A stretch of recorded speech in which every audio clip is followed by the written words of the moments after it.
दुनिया का सबसे ताकतवर देश यानी अमेरिका इन दिनों वहां बसे अवैध भारतीयों को डिपोर्ट करने में पूरी तरह से लगा हुआ है। इसी कड़ी में कल यानी रविवार रात 10 बजे अमेरिका में अवैध तरीके से रह रहे भारतीयों का तीसरा बैच भेज दिया गया। 112 भारतीयों के बैच को ला रहा अमेरिकी सेना का ये ग्लोब मास्टर प्लेन कल रात अमृतसर एयरपोर्ट पर लैंड हुआ। जानकारी के अनुसार इस बार प्लेन में हरियाणा के सबसे ज्यादा लोग हैं, उसके बाद गुजरात और पंजाब के रहने वाले हैं। जानकारी के अनुसार इस तीसरे बैच में आए भारतीयों को एयरपोर्ट से बाहर लाने में 3 से 4 घंटे लगे। हरियाणा के लोगों के लिए पुलिस के अधिकारी वॉल्वो बस लेकर पहुंचे थे।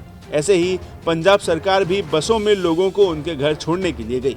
वहीं आपको बता दें कि जब अमेरिकी विमान 116 भारतीयों का दूसरा बैच लेकर अमृतसर एयरपोर्ट पर पहले उतरा था, तब महिलाओं और बच्चों को छोड़कर सभी पुरुषों के हाथों में हथकड़ियां और पैरों में बेड़ियां डालकर विमान में बिठाया गया था।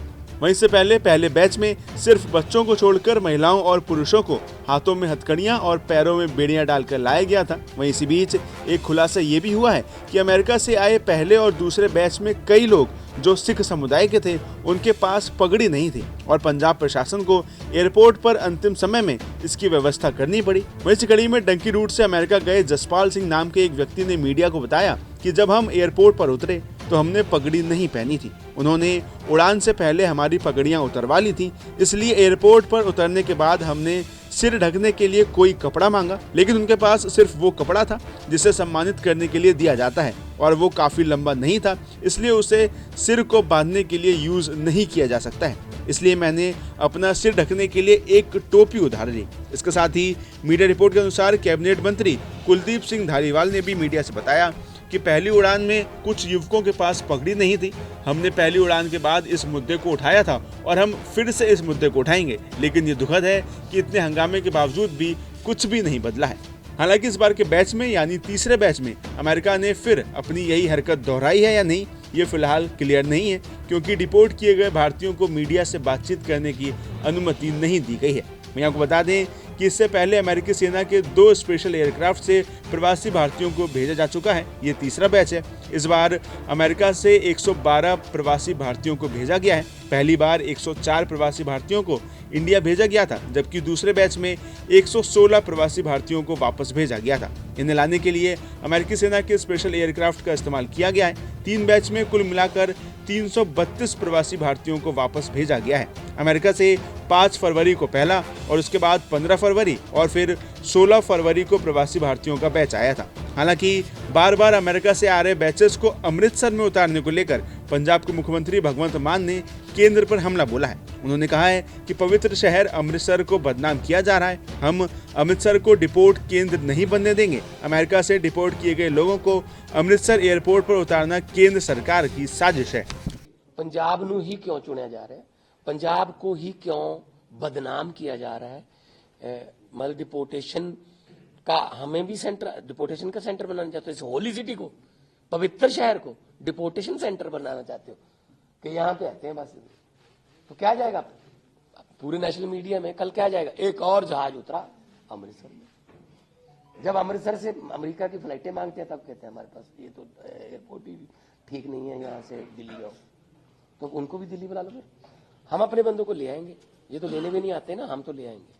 वहीं दूसरी ओर भगवंत मान वाला सवाल विपक्ष के हर नेता उठा चुके हैं। वैसी कड़ी में शिवसेना उद्धव गुट की नेता प्रियंका चतुर्वेदी ने भी मोदी सरकार पर सवाल उठाए हैं।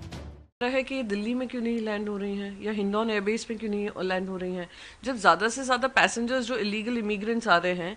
हमें उम्मीद थी जब प्रधानमंत्री नरेंद्र मोदी जी प्रेसिडेंट ट्रंप से मिलेंगे, वो उनके सामने ये बात रखेंगे कैसे उनको हथकड़ियाँ हाथ में बांधी गई थी, पैरों में बांधी गई थी, उनके लिए टॉयलेट व्यवस्था नहीं थी। एक US मिलिट्री एयरक्राफ्ट आकर उनको कर रहा है, ये दूसरी बार हो रहा है। तो जिस इनह्यूमन कंडीशंस में उनको भेजा गया कहाँ तक सही है, पर उन्होंने इस मुद्दे को नहीं उठाया। अब फिर से एक एयरक्राफ्ट आया है।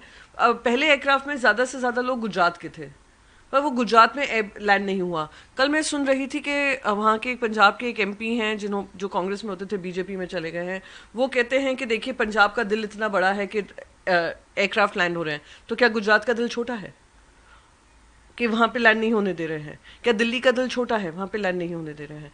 तो कहीं ना कहीं एक तो पहले तो choice of where it's landing, second, why did our prime minister, जिनकी अच्छी दोस्ती है ट्रम्प के साथ, उन्होंने क्यों इस बारे में चर्चा नहीं की? क्यों हमारे फॉरेन मिनिस्टर ने इसके बारे में चर्चा नहीं की?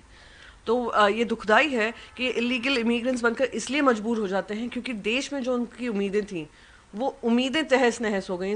गुजरात में सबसे ज़्यादा शासनकाल किसका रहा है? भारतीय जनता पार्टी का। फिर भी वो मजबूर होते हैं इलीगल इमिग्रेंट्स बनने को। अपने लाखों करोड़ों खर्च कर इलीगल एजेंट्स के माध्यम से वो लोग चले जाते हैं। इलीगल एजेंट्स पे कार्रवाई क्यों नहीं हो रही है? क्यों होम मिनिस्ट्री पे कार्रवाई नहीं कर रहा है? तो ये सारे लूप होल्स हैं जो दिखाते हैं कि ना तो सरकार सीरियस है, ना सरकार को किसी तरीके की सेंसिटिविटी है कि किस सिचुएशन में वो लोग जाते हैं, किस सिचुएशन से वापस आ रहे हैं। ये दुर्भाग्यपूर्ण है। नमस्कार, मैं हूं मानक गुप्ता। अगर आपको हमारा ये वीडियो पसंद आया हो तो इसे लाइक और शेयर जरूर करें, और हाँ, हमें सब्सक्राइब और फॉलो करना ना भूलें ताकि आप देश और दुनिया की कोई खबर मिस ना करें। तो जुड़े रहिए हमारे साथ और देखते रहिए न्यूज़ 24।